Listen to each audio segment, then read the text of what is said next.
السلام علیکم ورحمۃ اللہ۔ جی میرے پیارے بھائی عمار، آپ کا یہ سوال ہے خواب اور خوابوں کی تعبیر کے بارے میں شریعت کے کیا احکام ہیں؟ خوابوں کا علم یعنی تعبیر کا علم سیکھنا، تعبیر بتانا جائز ہے؟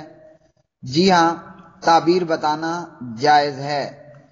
خوابوں کے متعلق پیارے نبی صلی اللہ علیہ وسلم کی احادیث سنن ترمذی میں اور دیگر روایات کے اندر یا دیگر کتب حدیث کے اندر موجود ہیں کہ جو خواب کے تعلق سے ہیں۔ پیارے نبی صلی اللہ علیہ وسلم نے اس سلسلے میں جو کچھ فرمایا وہ ہمارے سامنے ہے۔ اللہ سبحانہ و تعالیٰ نے یہ آیت مبارکہ نازل فرمائی، اعوذ باللہ من الشیطان الرجیم، لہم البشریٰ فی الحیات الدنیا، ان کے لیے دنیاوی زندگی میں بھی بشارت ہے۔ ابو درداء رضی اللہ تعالی عنہ نے اس آیت کی تفسیر پیارے نبی صلی اللہ علیہ وسلم سے پوچھی تو آپ نے فرمایا اس آیت سے مراد نیک اور اچھے خواب ہیں جسے مسلمان دیکھتا ہے یا اسے دکھائے جاتے ہیں۔ اسے امام ترمذی نے روایت کیا اور فرماتے ہیں کہ یہ حدیث حسن ہے، اور اسی قسم کی روایت عبادہ بن صامت رضی اللہ تعالی عنہ سے بھی ہے۔ ایک اور حدیث میں ہے، ابو سعید خدری رضی اللہ عنہ راوی ہیں، آپ نے فرمایا اصدق الرؤیا بالاسحار، سچے خواب وہ ہیں جو سحری کے قریب، سحری صبح کے وقت آئیں، اور یہ روایت سندن ضعیف ہے۔ عبداللہ بن مسعود رضی اللہ تعالی عنہ راوی ہیں، پیارے نبی صلی اللہ علیہ وسلم سے روایت کرتے ہیں، آپ نے فرمایا من رآنی فی المنام فقد رآنی فإن الشیطان لا یتمثل بی، جس نے خواب میں مجھے دیکھا اس نے مجھے ہی دیکھا، اس لیے کہ شیطان میری شکل اختیار نہیں کر سکتا۔ امام ترمذی فرماتے ہیں یہ روایت صحیح ہے، اور یہی روایت ابو ہریرہ، ابو قتادہ، ابن عباس، ابو سعید، جابر، انس، ابو مالک اور ابو بکرہ اور ابو جحیفہ رضوان اللہ علیہم اجمعین سے بھی مروی ہے۔ ابو قتادہ رضی اللہ تعالی عنہ راوی ہیں، پیارے نبی صلی اللہ علیہ وسلم نے فرمایا اچھے خواب اللہ کی طرف سے ہوتے ہیں اور برے خواب شیطان کی طرف سے، لہذا تم جب کوئی ناپسندیدہ خواب دیکھو تو 3 بار اپنے بائیں طرف تھوک دو اور شیطان کے شر سے اللہ کی پناہ مانگو، ایسا کرنے پر وہ تمہیں نقصان نہیں پہنچا سکتا۔ امام ترمذی فرماتے ہیں روایت حسن ہے، اور یہی روایت عبداللہ بن عمر، ابو سعید، جابر اور انس سے بھی مروی ہے رضوان اللہ علیہم اجمعین۔ خوابوں کی تعبیر کا بیان، پیارے نبی صلی اللہ علیہ وسلم نے فرمایا مومن کا خواب نبوت کا 40واں حصہ ہے۔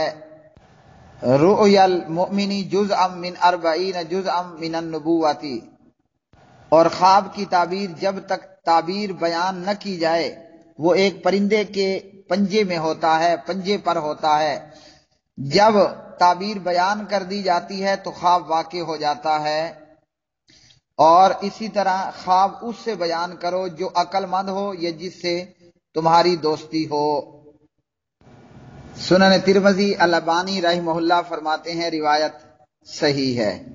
سیدنا ابو ہریرہ رضی اللہ تعالی عنہ راوی ہیں، پیارے نبی صلی اللہ علیہ وسلم نے فرمایا الرؤیا ثلاث فرؤیا حق ورؤیا یحدث بها الرجل نفسہ، خواب 3 قسم کے ہیں، خواب 3 قسم کے ہیں۔ آپ صلی اللہ علیہ وسلم نے فرمایا ایک خواب وہ ہے جو سچا ہوتا ہے، ایک خواب وہ ہے جو آدمی سوچتا ہے اور وہی اس کو خواب میں دکھتا ہے، ایک خواب وہ ہے جو شیطان کی طرف سے ہوتا ہے اور غم اور صدمے کا سبب بنتا ہے۔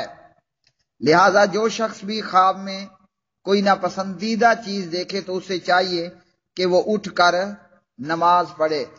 فمن رأى ما یکرہ فلیقم فلیصلی، وہ کھڑا ہو جائے، برا خواب دیکھ کر وضو کرے اور نماز پڑھنے لگ جائے۔ اسی طرح میرے پیارے بھائی ٹی وی پر موجود تعبیر بتانے والے اور یہ اس قسم کے دیگر پروگرامز، تو ان میں سے اکثر جو ہے وہ علم سے کورے ہوتے ہیں، اس معاملے میں ان کو علم ہوتا ہی نہیں ہے اور محض تکے اندازے لگا کر یہ سارا کام کر رہے ہوتے ہیں۔ خواب، ان احادیث کو پڑھ کر ہمیں یہ معلوم ہوا کہ خواب اس سے پوچھنا چاہیے جو اس متعلق اہلیت بھی رکھتا ہو، خوابوں کی تعبیر بتا بھی سکتا ہو، جو خواب بتانے کی تعبیر بتا بھی سکتا ہو۔ مختلف فتاوی جات میں نے ابن باز اور ابن عثیمین رحمہم اللہ تعالی کو پڑھا کہ جب ان سے خوابوں کی تعبیر پوچھی گئی تو انہوں نے اکثر کہا کہ ہم نہیں جانتے۔ تو اس لیے خواب کی تعبیر بتانا صحیح طور پر یہ کوئی عام آسان کام نہیں ہے کہ ہر ہمی تمی اٹھے اور اس کام کو کرنے لگ جائے، سوائے اس شخص کے کہ جو کتاب و سنت کا علم رکھنے والا ہو، صحیح العقیدہ ہو اور اس معاملے میں اس کو ملکہ حاصل ہو، قابلیت ہو۔ واللہ تعالی عالم بالصواب۔